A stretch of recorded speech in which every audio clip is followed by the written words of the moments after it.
Alain, propos d'un Normand.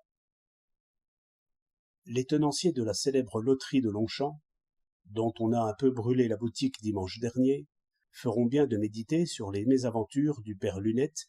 Je dis Lunette comme je dirais la tuile. Le père Lunette tient un débit mal fréquenté. Les gens qui viennent y boire ont le geste prompt, et ils jouent volontiers du couteau. Seulement, ils ont souvent de l'argent et ignorent l'art de le garder. C'est pourquoi le père Lunette les traite en amis et ferme les yeux sur bien des choses. Quand le soir vient, le père Lunette leur verse, après les apéritifs, les digestifs.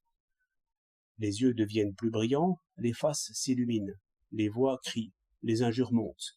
C'est le moment où les affaires vont bien. Souvent les litres ou les chaises s'élèvent en l'air, au bout des bras. Souvent un homme en provoque un autre, et les assistants leur font une belle place.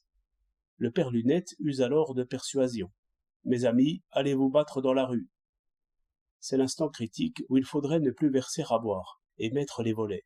Mais c'est l'instant aussi où les clients boivent sans goûter et oublient leur monnaie sur le comptoir. Aussi le père Lunette prend le parti de verser de l'alcool à flot sur toutes ses colères.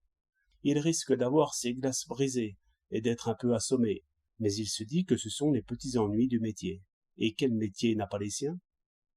Ceux qui donnent à jouer à Longchamp devaient s'attendre à quelque incident du même genre. Ils vivent d'une passion féroce. Ils l'excitent par tous les moyens. Leurs affaires ne vont jamais mieux que lorsque la foule, comme une mer houleuse, secoue les barrières avec bruit. Et, naturellement, un jour doit arriver où toutes ces passions, savamment attisées, mettront le feu à la maison. Quand on tient un tripot, il faut s'attendre à avoir de la casse, un jour ou l'autre, et savoir dire, comme l'indulgente matrone, « Ces jeunes gens s'amusent ». 21 octobre 1906.